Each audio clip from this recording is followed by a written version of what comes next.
Boa noite, pessoal. Boa noite. Todo mundo bem aí? Noite especial hoje, hein? Vamos lá, porque eu vou me emocionar. Então, uma boa noite a todos. Desculpem um pouco da emoção. É que essa noite nós temos, além de muitas pessoas muito benquistas para serem recebidas nessa casa, nós temos uma presença muito especial. O seu Godofredo, para quem não conhece, nós só estamos aqui hoje por causa do trabalho desse homem, né? Muitas pessoas auxiliaram o seu Godofredo, mas ele é quem construiu essa casa, quem acolheu a espiritualidade dessa casa, atendeu, essa casa aqui, pessoal, ela já atendeu milhares de pessoas, milhares, são milhares sim, porque nós tínhamos ainda, né, Godô, as fichas de atendimento, que todo ano a gente dava uma limpada, porque era tanta que a gente não tinha onde arquivar. Então essa casa, a gente pode dizer que atendia milhares de pessoas por ano, de todas as formas, de todas as maneiras, né? Senhor Godofredo, está com quantos anos? Ele vai se emocionar, mas vai, porque eu já me emocionei e falei, ele vai conseguir também. O senhor Godô vai fazer 95. Não é isso, velho? Já fiz. Já fez 95? O Rogério, né, o Tuca, para quem não sabe, é filho do seu Godofredo, né? E, Godô, tá aqui, ó. É um resultado do seu trabalho até hoje, né? De todas as pessoas que... Paulo, quando eu comecei a fazer isso aqui, estou vendo esses vitrô aí, 2 metros, né? Uhum. Eu não tinha, eu tinha de 1 metro só, eu emendei. Vocês estão vendo que está emendado? Eu emendei os dois, fiz 2 metros. Mas Eu tenho vitrô, tudo vitrô usado. E nego jogava fora, eu trazia para cá. As portas de madeira, uma fábrica de porta, mudou para Araraquara e me ofereceu os batentes tudo com defeito. tudo torto, tudo com defeito. Aí isso aqui foi construído no serrote. Tudo material doado, né, Godô? Ó, essas vigas aí era tudo de demolição que o pessoal ia doando para ele. E ele ia adaptando, fazendo, como a história da janela, né, que a janela era de 1 metro só, vocês veem que ele soldou, porque é o que tinha, é o que ele ganhava de doação, né? Tijolo, um pouco de terra. Não tinha recurso. Os banheiros lá, tudo banheiro de carro, né? Aquele lá era daquela que tinha uma pracinha ali. Ela me deu 500 cruzeiros para começar a construção desse prédio. Isso aqui foi construído no enxadão. E como é que era o terreno, Godô? Não foi eu sozinho, teve muita gente que me ajudou. A maior parte de encanamento e luz elétrica foi eu tudo que fiz, mas com a ajuda de muita gente. Muita gente que passou e ajudava, né? Nossa, o sujeito demolia na casa dele alguma peça, alguma coisa, me dava, eu ia buscar e aproveitava. E quem que ergueu as paredes aí, Godô? Quem que ergueu as paredes? Era você, quem mais? Aquele coisa de ar lá, o antigo que estava aí. Esse aí a gente ganhou novo. Esse aí ganhamos depois de doação. Mas tudo foi ganhado. Essas cadeiras, aí mesmo foi a USP que me deu. Olha só. É? Universidade Federal. Vamos passar um filminho? Bota ele de volta aí que eu vou passar. Eu vou passar um filme, Tuca. Eu vou virar ele. Isso. Ô Godô, tem um videozinho aqui. É. Ó o filme. O terreno foi comprado. Comprado. Comprado e pago na base da pizza. Fazia. Aqui, pessoal, onde é a nossa sala de passe hoje, né, Godô? Aqui era a cozinha. Tanto que aqui atrás do todo tem uma janela. Quando vocês entrarem na sala de passe, vocês vão ver que tem uma janela. Tinha uma pia lá. Tinha uma pia lá e tinha uma pia lá onde está o Wagner, lá atrás. E ele fazia pizza, né, ganhava a massa, ganhava as coisas, montava a pizza aqui e vendia pizza. Né, Godô? Eu vendia 2 cruzeiros cada pizza. 2 cruzeiros. Faz tempo, hein?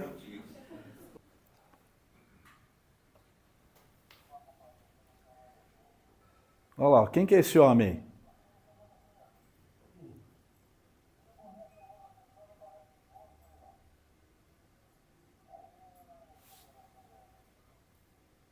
Não é ele, não é? É. E É ele. Ele tinha o quê? É você, Godô. Isso Foi aí, ó. Quando estavam aqui, pessoal, estava construindo a área das cabines lá ainda. O salão veio bem depois, né, Godô? essa escada não tem nível, não tem nada. Eu desempenava e não punha nem nível. Na enxada. O nível é no olhômetro. Olha lá. No começo. Isso é visto lá de cima da rua. Não tinha casa do lado aqui do Sebastião. Aí é onde ficam as cabines, ó. E depois ainda... né? Esse terreno aqui era tudo vazio.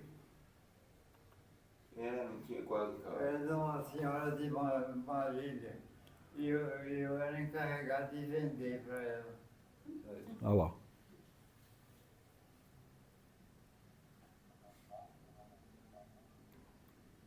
É isso aí. Pode ser. Pedreiro. Tinha um ou dois que sempre auxiliavam. Eu não lembro os nomes, né? E a terraplanagem foi no enxada. Era enxada a planagem.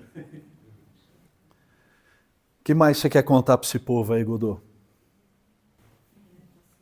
E a espiritualidade, Godô? Como é que eram os irmãos espirituais aqui? Ah, E o Maracá? então eu estava no outro centro espírita e o guia de lá, que comandava todo o trabalho, ele falou para mim, você vai precisar ir embora daqui. Aí eu falei para ele, mas o senhor está me mandando embora por quê? Ele falou, você vai precisar montar outra casa que aqui já não tem condições da quantidade de médios que tinha. Só no desenvolvimento tinha 60 médios trabalhando. Aham. Aí eu saí, enfrentei, eu cheguei. Um dia eu passei de bicicleta ali nessa rua, aqui não tinha casa nenhuma. A casa aqui foi eu que vendi o terreno, porque tinha uma mulher de Marília que era dona. E ela me encarregou de vender. Ela que comprou. O Sebastião, né, ele morava aqui nessa casa vizinha. Depois tinha um barzinho ali, e o resto tudo era vazio. E eu fui vendendo e construindo. Mas o segredo do movimento de um centro espírita é o tratamento, a comunicação, a facilitação de marcar uma consulta. Vinha muita gente de Minas, de tudo quanto era lugar, aparecia gente aqui. Essa rua aqui ficava de carro de ponta a ponta, mas eu marcava a consulta por telefone. Facilitar a pessoa de idade, não precisava vir aqui marcar consulta, embora depois vir. Então ela já me marcava da casa dela por telefone. E com isso aumentou o movimento. Dava medo de ver o Paulo, quando chegou aqui, se aconchegou aqui, né? Ah, já tinha movimento ainda, bastante. Sim. Como é que ficava até na escada lá de gente sentada? A gente facilitava. Fazer trabalho, por exemplo, eu tenho no meu tempo de casa, de trabalho, de auxílio em casa, com problema espiritual, era direto. Tenho casos para contar interessantes sobre problema espiritual. Pessoa, por exemplo, tomada, que me traziam para restabelecer. Tomada de espíritos, né? Eu tenho um guia aqui. Mas é isso, né, Godô? Então tá bom. Tudo bem, pessoal? Então vamos agora retomar a nossa normalidade, vamos voltar para o nosso bate-papo, para a nossa conversa. Tem gente que a primeira vez na casa está estranhando, né? Então, agora a gente é na parte normal, que é o nosso bate-papo, divulgando a doutrina espírita, falando sobre as lições de Kardec, sobre o Evangelho do Cristo. Tudo bem? Fiquem muito à vontade para perguntar, para interromper. O certo é não sair daqui com dúvida. Não tenham dúvidas.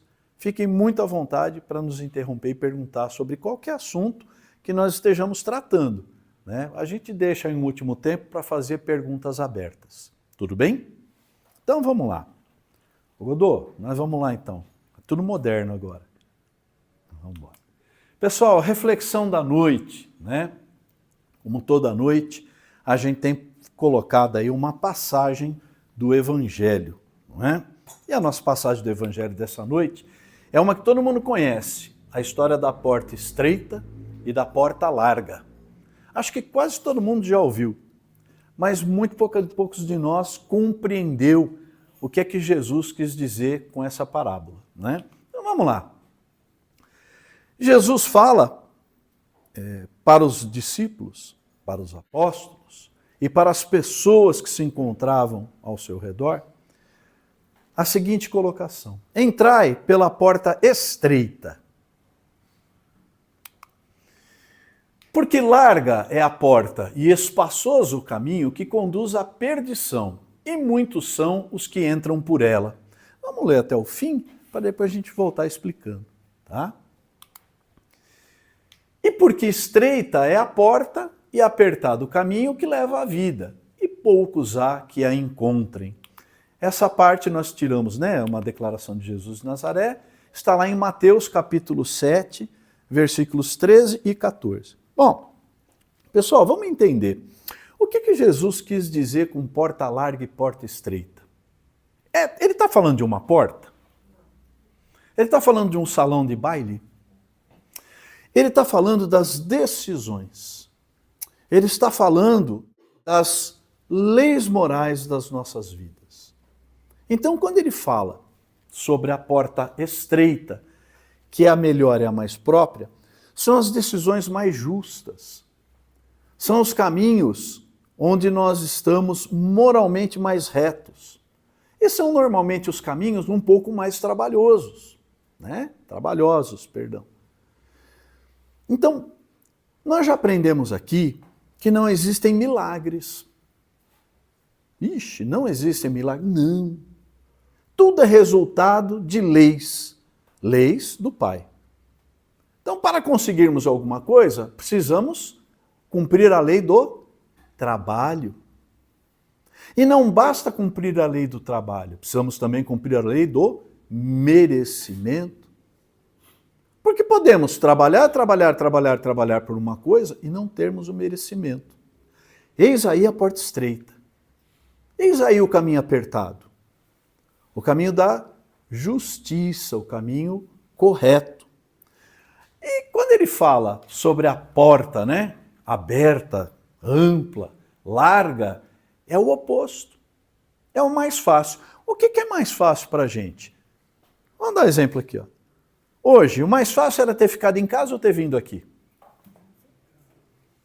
Ficado em casa. Eu não teria que ter preparado uma aula, teria que ter estudado, eu teria que ter saído de casa, podia estar com o pé em cima do sofá, assistindo televisão. Está entendendo a diferença entre a porta larga e a porta estreita? O mais fácil para nós, o mais fácil, é quase sempre o caminho ruim. É quase sempre, como coloca Jesus, o caminho da perdição. Essa palavra, ela está muito mal compreendida, né? O que é essa perdição? É perder o rumo, é perder o norte, é perder os princípios morais. É dessa perdição que se fala. Tudo bem? Deu para entender? Alguma dúvida quanto a isso? Não? Então tá bom. Então vamos seguir. Pessoal, então estamos lá na parte 4ª do Livro dos Espíritos, no capítulo 2º, falando das penas e gozos futuros. Estamos falando sobre as penas temporais, né? Estamos ali estudando como é que é a vida após a desencarnação. Estamos aqui nessa parte do Livro dos Espíritos entendendo como é que as coisas que fizemos aqui na Terra vão gerar efeitos ou não na erraticidade, lá na vida espiritual. É disso que nós estamos tratando. Então, quando ele fala de penas temporais, penas atemporais, expiações, é simplesmente disso. Nós fizemos aí a leitura na última aula da questão 988, tá? E agora nós vamos passar a 989. Lembra? A gente falou sobre isso daqui, sobre as pessoas que não são nem boas e nem ruins, que não fazem nada, né? Kardec faz essa pergunta, fala, mas aquelas pessoas que não são nem boas nem ruins, que vivem uma vida que nem conseguem fazer muita coisa, nem abandonam muita coisa, só para a gente concluir. Ele fala, né, que essas pessoas adormecem na indolência e elas não se adiantam espiritualmente. Elas se assemelham a um que, segundo os vossos usos, precisa trabalhar e que vai passear ou deitar-se com a intenção de nada fazer. Então veja que a nossa parábola da noite tem muito a ver com isso. Aí a porta larga, né, daqueles que nem fazem nada, não ajudam, mas não atrapalham. E como a gente já viu lá atrás, pessoal, sempre faço questão de lembrar daquela questão, que aquele que podendo fazer o bem não faz o mal. E aqui na questão 988, a espiritualidade vem de novo dizer isso. Falou, olha, essas pessoas que são, como a gente está na mania de dizer hoje, né, na moda de dizer hoje, o isentão. Né? Eu nem socorro, mas eu também não atrapalhei. Eu não vou lá, eu não dou, mas eu também não sei o quê. E é disso que ele está falando, que isso também é ruim, também é uma postura ruim, porque esse espírito não se adianta, ele não vai viver experiências que ele tem que viver, ele não vai passar por provas que ele tem que passar, e ele vai continuar estacionário, né? Sabei também que cada um terá que dar contas da inutilidade voluntária da sua existência. Olha que interessante. Cada um de nós vai ter que dar conta de tudo aquilo que não fez, da inutilidade voluntária. Legal? Inutilidade sempre fatal à felicidade futura. Por quê, gente? Nós vamos ver agora no próximo parágrafo. Para cada um, o total dessa felicidade futura corresponde a soma das coisas boas que fez, estando da infelicidade na proporção do mal que haja praticado e daqueles a quem haja desgraçado. Então, o que é que o Espírito de Verdade nos está dizendo aí, gente? Ele está nos dizendo que tudo aquilo que você podia ter feito de bom e não fez, é também um mal. Porque a tua felicidade do futuro vai ser a soma das coisas boas que você fez. Se você não fez coisas boas, Paulão, mas eu também não fiz coisa má. Mas também não fez coisas boas. Qual vai ser a soma da sua felicidade lá na frente? Vai trazer arrependimento? Muito. Muito. Nós vamos ver na próxima questão. Tudo bem? Questão 989. Aí o Kardec pergunta para o Espírito de Verdade, né? Pessoas há que, se bem não sejam positivamente más, não são más, mas elas tornam infelizes pelas suas características, todos que a cercam. Que consequências lhes advirão disso? Lembra que a gente falou? Kardec, pessoal, foi um grande professor, ele foi um grande pedagogo. Ele conseguiu fazer 1009 questões, com mais subquestões aos espíritos, que ele esgotou praticamente todas as dúvidas possíveis. E aí ele está colocando então, falou, mas aquela pessoa que ela não é ruim, né? Ela não é ruim, mas ela tem características que deixam as pessoas infelizes. E aí, o que vocês acham? Não dá para ser isentão. Se não é bom, se não faz o bem, o mal dá. Quem podendo fazer o bem não faz? Mas ele está colocando aqui, Fê. Não é positivamente ruim. Mas ela não é boa. Se não é boa, se torna mal. Muito bom, a ausência do bem. Vamos lá, pai de família, maridão. Ixi, será que dá para dar algum exemplo bom sobre isso? O marido dentro de casa que não é um pai ruim, mas também não faz nada de bom. Está sempre de mau humor? Mas se a pessoa... Está sempre quieto? Eu falo que atrás de um folgado tem um sufocado. Tá aí, né? Porque alguém vai ter que fazer o trabalho, né? Eu tô ali sentadinho, mas se o outro tá sufocado, tá fazendo mal. Exato. É essa a pergunta do Kardec. Ele fala, que consequência que vai ter disso daí? Que consequências lhe advirão? Vamos lá. Inquestionavelmente, essas pessoas não são boas. Lamento, até discutimos outro dia, em casa, eu e a Patrícia.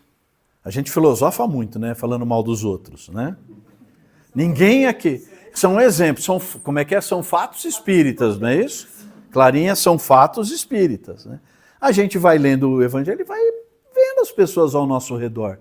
E nós achamos muitos exemplos disso aqui, pessoal. Muitos exemplos. Tudo bem? Aí ele complementa, expiarão suas faltas. O que é expiar, pessoal? Sentirão a consequência das suas faltas. Troca a palavra expiação por consequência. Tá? Sentirão a consequência de suas faltas, tendo sempre diante da vista aqueles a quem infelicitaram, valendo-lhes isso por uma exprobração. Vixe. Zé, exprobração. Tá fácil, né? Pessoal, exprobração é uma censura grave, é uma exposição muito grande, é uma acusação. Então, isso aqui vai ser uma acusação contra ele mesmo. Pessoal, do que nós estamos falando aqui mesmo? Do espírito que tem essa característica que chega do lado de lá. Então, quando o Espírito de Verdade está falando para a gente que ele vai ter sempre diante da vista aqueles a quem felicitaram, o que é que o Espírito de Verdade está querendo dizer com isso? As consequências das ações.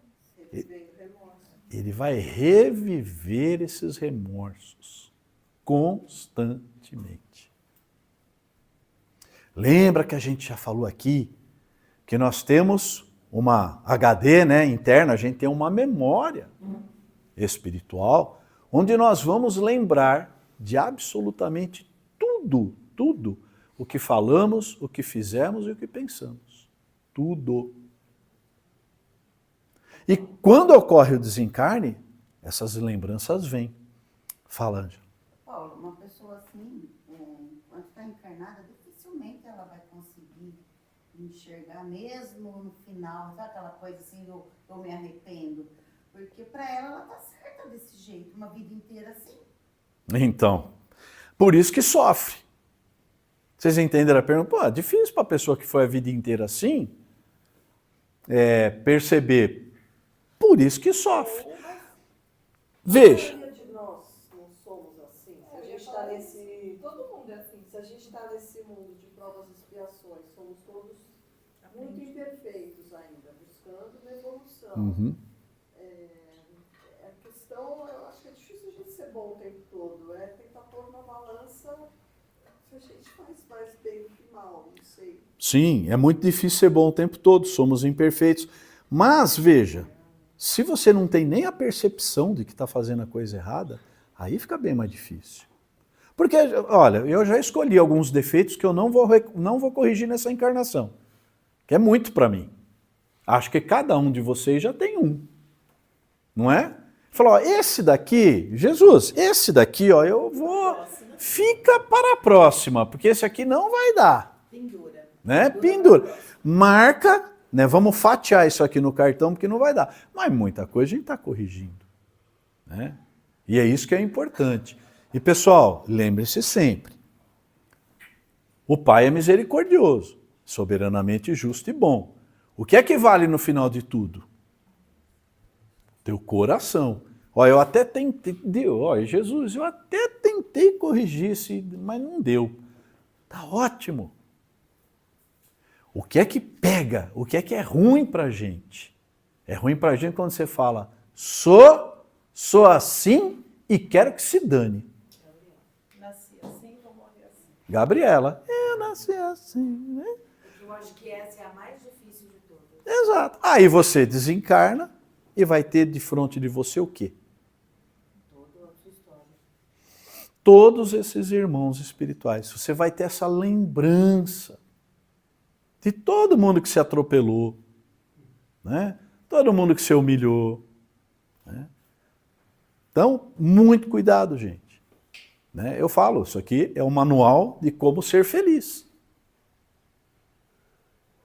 Tudo bem? Ao mesmo tempo que você colocou que a pessoa fala, vai ter isso até o último minuto, assim como diria a música, né? Eu devia ter amado mais, ter visto o sol nascer, é sempre, todo dia, uma oportunidade de começar. E como disse, como é a intenção, eu poderia ter feito muito mais, mas eu reconhecer que eu poderia ter feito mais, as minhas intenções melhoraram. Já está ótimo. Já é muito bom você reconhecer. Não fica zero, mas Porque você já vai está... pra frente. Mas pelo menos você reconhece o exemplo que a Angela deu, né? Que é quando a pessoa quer admitir que... Olha como é bom quando você percebe que você está errado. É a primeira fase da correção do erro. Arrependimento. Segunda, expiação. Nossa, eu errei. Nossa, eu não devia ter feito isso para a Fernanda. Estou sofrendo. Terceira, para a gente corrigir o erro. Vou fazer algo de útil e vou reparar o erro que eu fiz com ela. Se a gente não entrar num desses três, você vai voltar, e vai voltar, e vai voltar, e vai voltar. E a felicidade vai ficando cada vez mais distante. Tudo bem? Depois, noutra existência, sofrerão o que fizeram sofrer.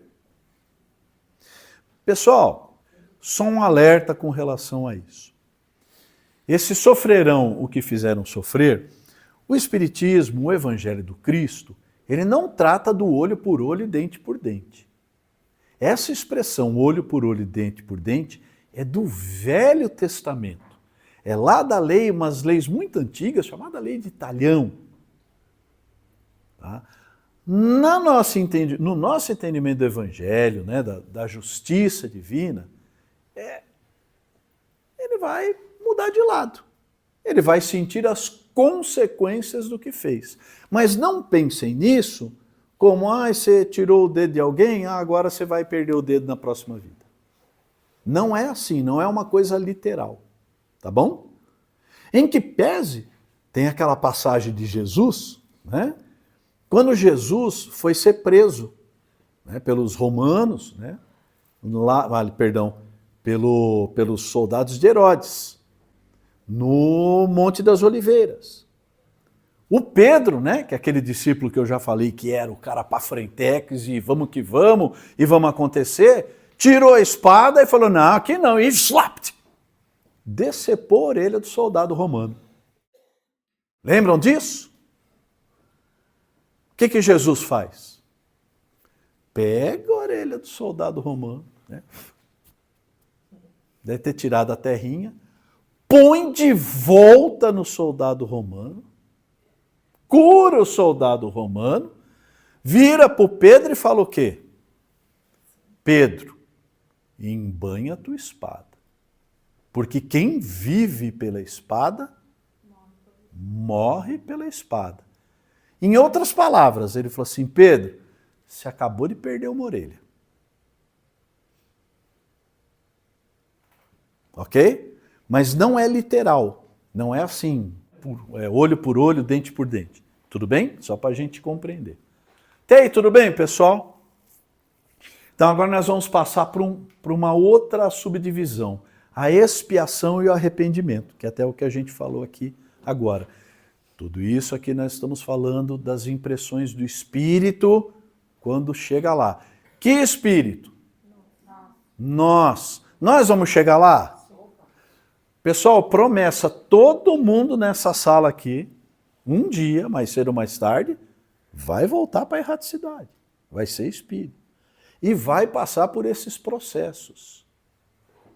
Então, em que pese, Pati, que as pessoas, né, Ângela, Fernanda, mas eu quero, porque eu quero ser, pelo menos tenham conhecimento de como é que funciona.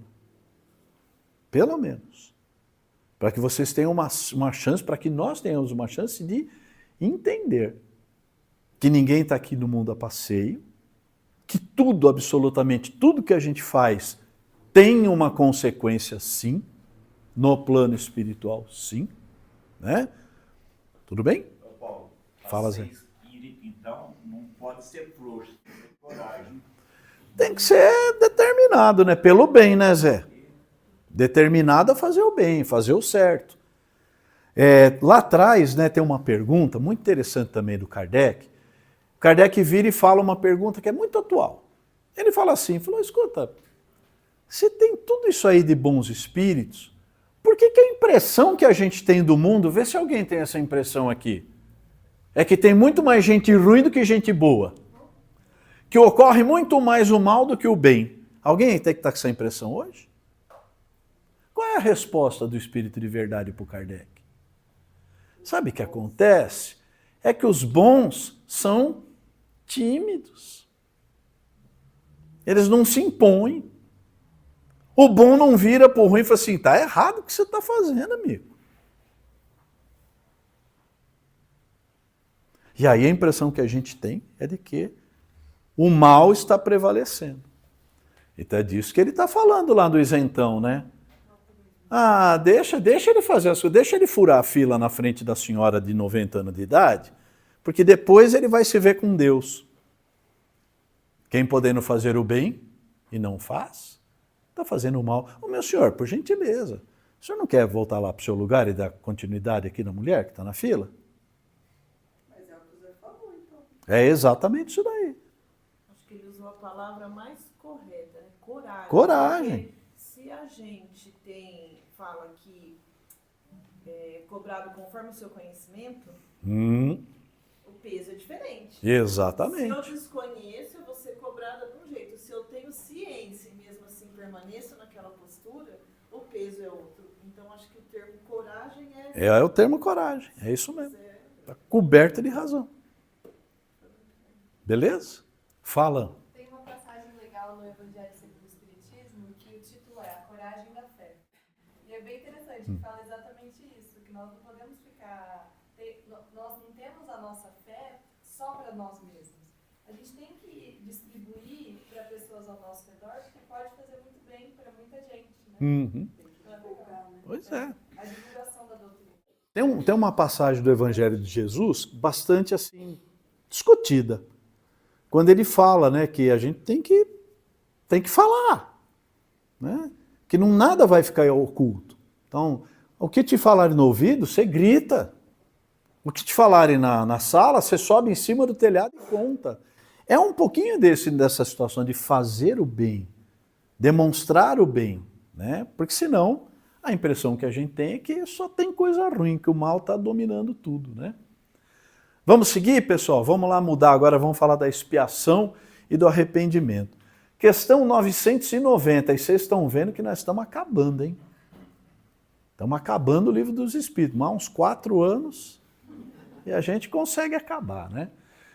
O arrependimento se dá no estado corporal ou no estado espiritual? E aí? Eu acho que ele é mais acentuado no espiritual. Mais acentuado no espiritual. O que é o arrependimento, pessoal? Posso contar uma história? É reconhecer Pode, o filho. amor. Eu tinha uns 5 anos de idade e eu arremessei uma tesoura no meu irmão, porque ele cortou um gibi meu da Turma da Mônica. Aí você pegou a tesoura e... E eu abri a tesoura e arremessei. Conforme ele se mexeu, a tesoura ficou aqui. Uhum. E eu me arrependi de verdade, eu tive a sensação de sair do corpo, de levar muita chibatada, pedir perdão e voltar. E ele continuava olhando pra mim e o sangue escorrendo. E eu Aí. sei o que é sentir um arrependimento, porque eu tenho esse sentimento até hoje. E é muito ruim. Tá aí. É muito ruim. Assim. Que E bom, é uma né? sensação que eu estava revivendo algo. E ele olhou pra mim assim Ele nem brigou comigo, ele só olhou pra mim e falou assim: não adianta você fazer isso, já foi cortado. Então, gente, o arrependimento é isso, né? Então, esse arrependimento se dá no estado corporal ou no estado espiritual? Um arrependimento verdadeiro, como esse que a Fernanda descreveu. Porque ficar chateadinho não é arrependimento. Arrependimento é quando você fala, meu Deus do céu. Nossa. É uma dor moral e ela dói lá dentro. Ela dói fisicamente. Dói lá dentro. E falei agora, que agora já fiz. Né? Vamos lá. Então, ela se dá no estado espiritual. Ela dá lá no nosso ponto moral, né? Mas ela também pode ocorrer no estado corporal quando bem compreendeis a diferença entre o bem e o mal. Lembra que a gente falou que para você se arrepender, você precisa entender que a coisa que você fez é errada. Né? Vamos lá, no velho exemplo do canibal. O canibal, sabe, as tribos canibais lá de antigamente, sabiam que era errado comer o inimigo? Não, eles tinham para si que comendo o inimigo adquiria inclusive a força, a coragem do inimigo. Era o que eles criam. Então, como é que eles iriam se arrepender de uma coisa dessa? Aí vem o complemento que a Fernanda falou. À medida que você vai evoluindo, que você começa a entender outras coisas, aí a situação é diferente. Aí você tem o teu livre-arbítrio, a escolha de fazer o certo ou não. Exatamente.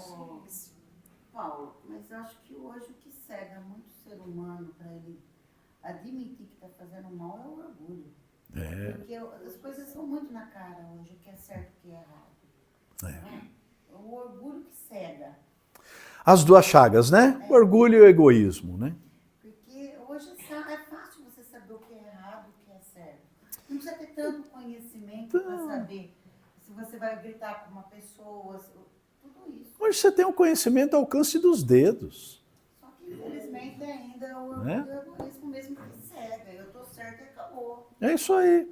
Eu primeiro, depois vem eu, em terceiro lugar vem eu, depois vem eu de novo. É assim que as pessoas têm pensado hoje. Já falamos para vocês. Se a gente pudesse resumir o Evangelho do Cristo, ele está todinho voltado para curar as duas chagas da humanidade. O orgulho e o egoísmo. Todinho.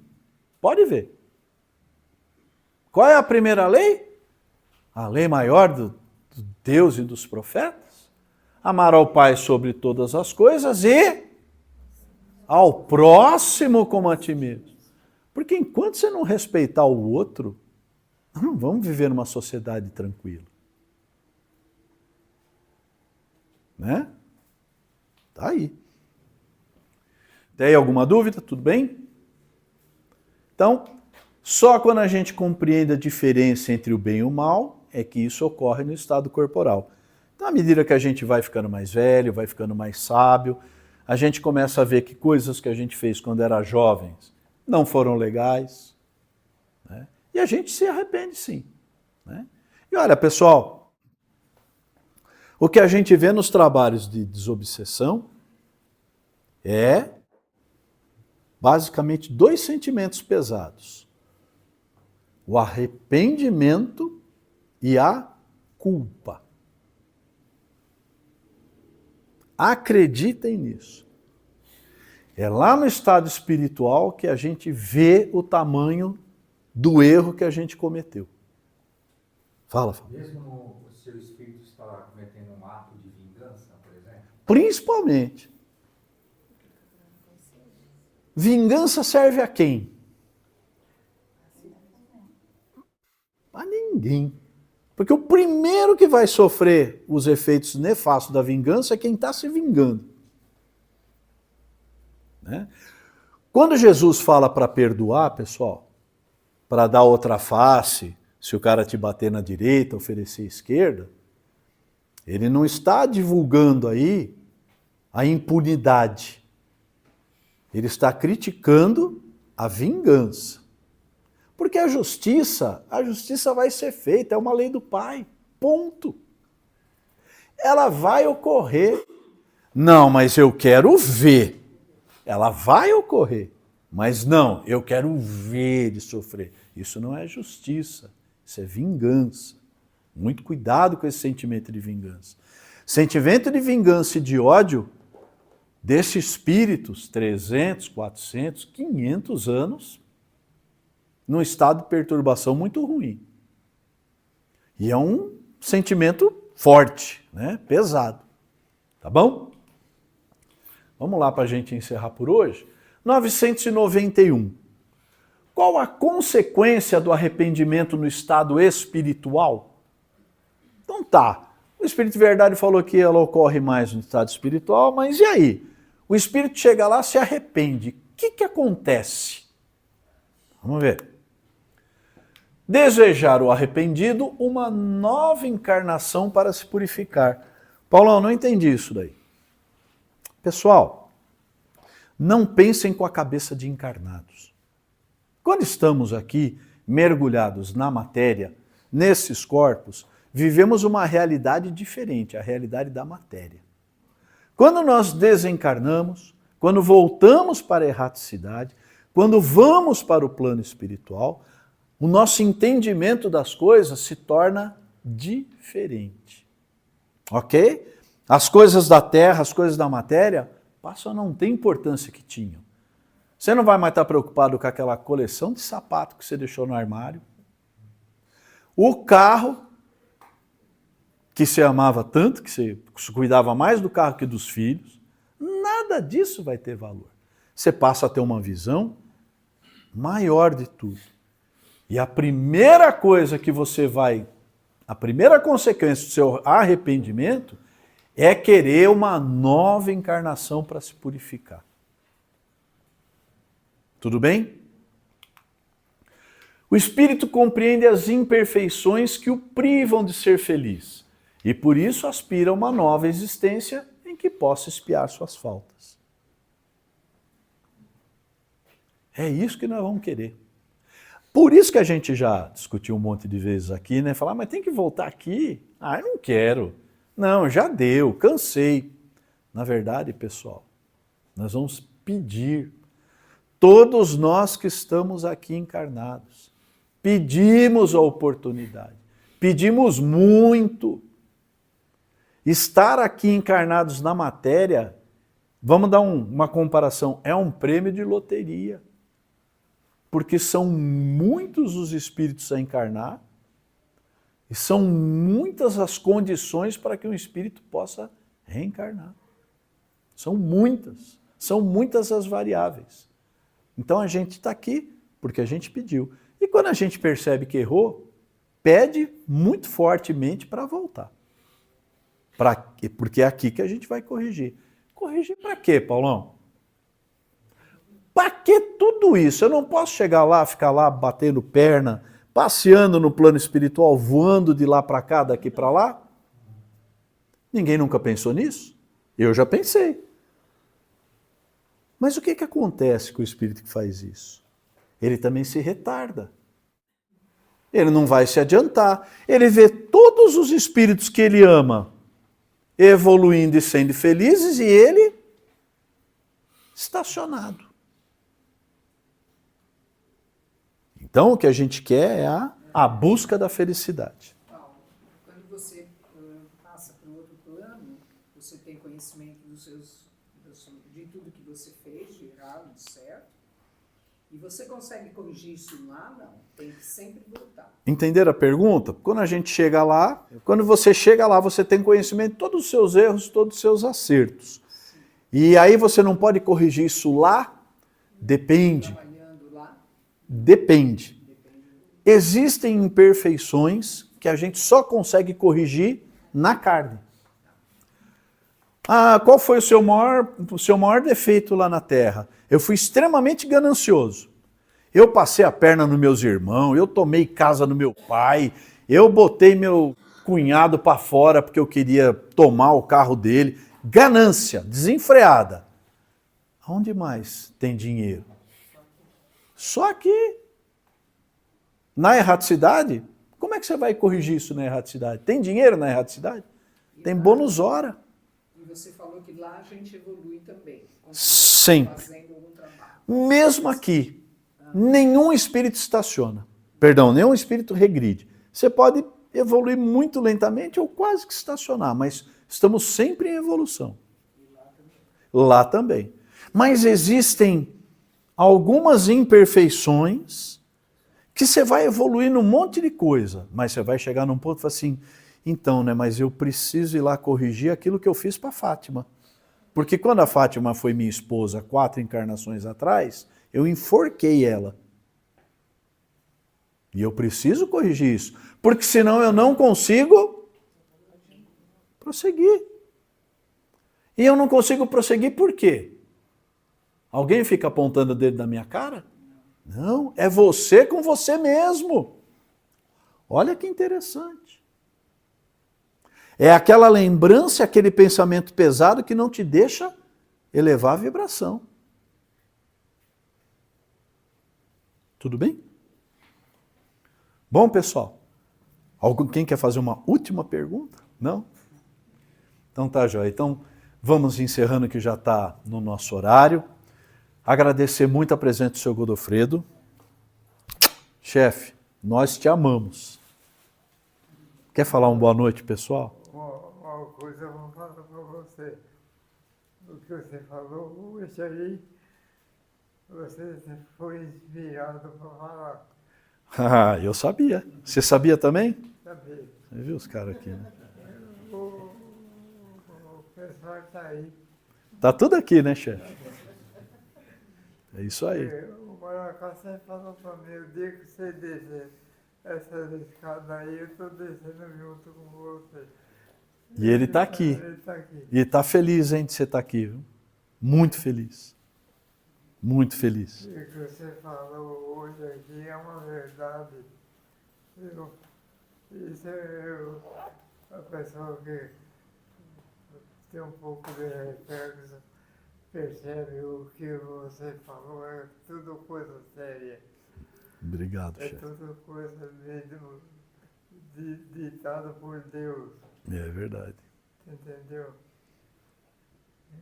E eu só te falar uma coisa, eu agradeço a Deus de ter conhecimento de tudo, muita coisa. Eu tenho uma enciclopédia na cabeça dos trabalhos, tudo que passou na minha vida. a benfeitoria, os acontecimentos que acontecem espiritualmente, que a pessoa procura ajuda, sempre tem algum motivo. É verdade. Você fez uma explanação muito bem feita. E eu te Obrigado. agradeço, porque essa casa aqui é de vocês.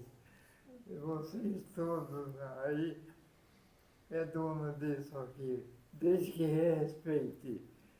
Tem que ter um respeito. É isso aí.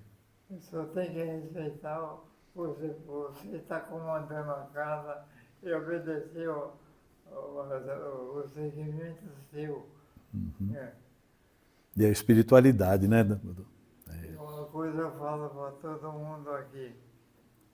Eu agradeço a Deus de ter tudo, a parte espiritual. Os casos que eu atendi durante anos e anos, eu guardo na memória a importância de toda a minha vida, que eu fui um sujeito que andei muito. Comandei uns 3.000 quilômetros de linha de pessoas. É isso aí. Sem todo mundo me respeitava. É isso aí. E ainda respeita, viu, senhor Godô? Ainda respeita. Se vocês soubessem cada história que passou na minha mão da parte espiritual, casos graves, que outras religiões não davam volta, eu conseguia. O meu índio, esse índio foi uma potência para mim. A força que eu tive de lutar foi ele que me transmitiu. Maracá, Quando eu queria desistir, ele falava para mim, não desista não, que você vai vencer. E graças a Deus está aqui, tá aí. aqui para serventia de todo mundo. Eu lutei isso aqui para fazer caridade, não é ostentar. Teve muitos fundadores aqui. Aquele pedreiro que estava trabalhando lá não era você. Era você. Eu tinha um machado. Quando eu fiz isso aqui, não tinha essa parte. Então eu dava sopa todo sábado para a turma da favela. E aquela molecada, era a minha alegria ver eles consumir aquele pão que eu trazia e aquela sopa, fazer quase 100 litros de sopa, você já pensou? Olha só. Então, Era uma a maravilha. molecada fazendo arte que machucava, precisava levar na farmácia para fazer curativo. O que me dava trabalho era a molecada da favela. Eita, nós. Quando começou a cidade Eraci, eu me dediquei muito na cidade Eraci, que eu vi aquele lona preta De barraco, né? Aqui você começou com uma lona também, né? Então, era uma lona quando começou aqui. Eu lembro que era só um pé de mamona, né? E soltavam animais ali. E, graças a Deus, está aqui para servir o povo e com a ajuda sua, porque não é fácil. Ajuda todo mundo aí. Hoje está assim de trabalhador bom aí. Não é fácil. Tá bom. Bom, Tá bom. Vou fazer o encerramento. Eu te agradeço. Pessoal, a memória do seu Godofredo, vocês não acreditam de ver. Vocês depois pegarem lá fora e perguntar, ele lembra nome, RG, CPF. É né? Tá bom. Bom, pessoal, então, gostaria de agradecer a presença de todo mundo, agradecer demais a espiritualidade que hoje está em festa. A casa hoje está muito iluminada pela sua presença, Godô. Né? Agradecer a todos os irmãos que foram receptivos nessa casa essa noite, agradecer a todos vocês e desejar a todos que nós fiquemos na paz do Cristo. Graças a Deus.